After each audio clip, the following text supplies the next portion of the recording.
Le projet pragmatique, en fait, il répond parfaitement aux attendus de l'appel à projet innover pour un levier compétences plus inclusif de 2021.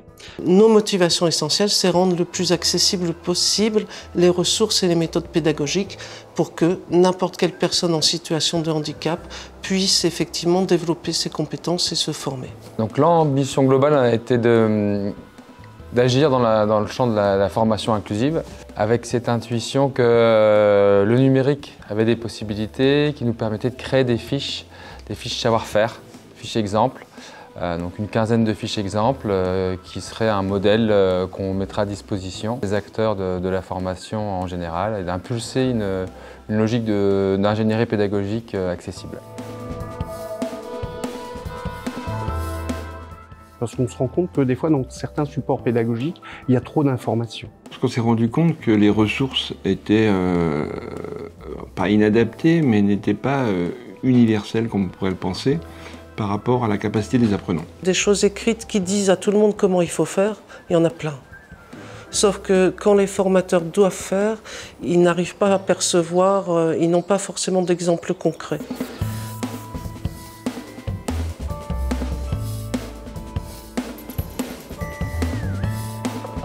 Une première étape, donc, on a construit avec le CLRP, on a décliné un plan d'action qui était de travailler d'abord sur la mécanique avant de s'intéresser aux autres domaines de formation. Et puis j'ai pu m'approprier dans un travail de documentation les différents supports de formation, rencontrer les formateurs avec donc des entretiens et les stagiaires et puis observer des séquences de formation qui m'ont permis de démarrer le travail de conception de ces fiches prototypes.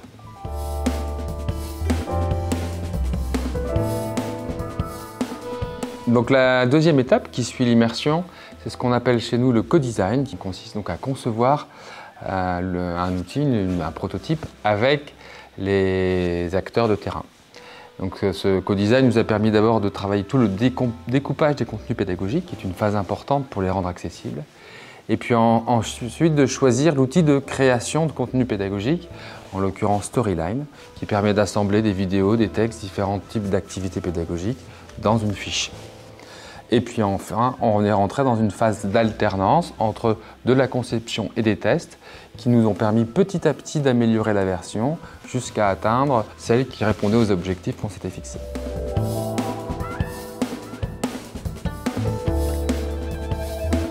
Donc après avoir conçu et expérimenté cette version, on a lancé une série de tests avec un laboratoire de psychologie cognitive et affective pour mesurer le confort d'apprentissage des stagiaires avec les outils produits.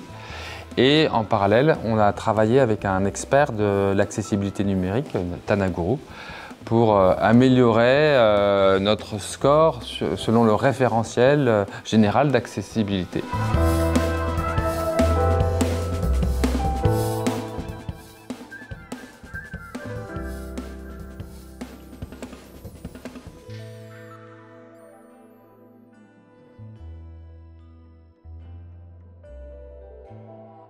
Une vraie différence.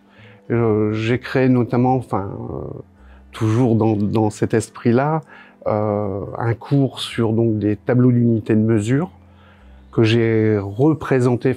Les stagiaires les avaient déjà travaillés sous format papier, que j'ai représenté. Là, ils en étaient, d'après leur dire, ravis. Alors ça nous a aidé énormément justement de travailler avec Signe de Sens et puis Anne-Sylvie forcément, donc au découpage des séances, parce que c'est vrai que nous on avait tendance à mettre un bloc complet et on s'est rendu compte qu'en fractionnant ce bloc, c'était plus facilement assimilable par le stagiaire. Donc oui, je pense que ça sera encore plus facile maintenant de faire ce type de vidéo.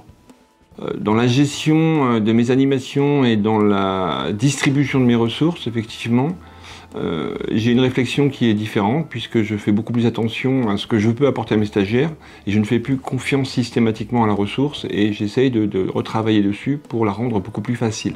Un résultat important du projet pour moi était de mettre en évidence que l'ingénierie pédagogique n'était sans doute pas assez valorisée dans les organismes de formation spécialisés comme dans tous les organismes de formation, ainsi qu'il y a un besoin de formation de formateurs inclusifs. Le conseil, si on veut bien faire, c'est, pour moi, c'est vraiment de travailler en groupe, avec des personnes d'univers différents.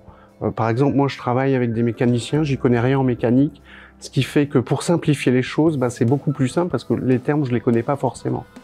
Au même titre que les mécaniciens viennent m'aider, par exemple, sur des mathématiques ou sur de l'Excel, etc.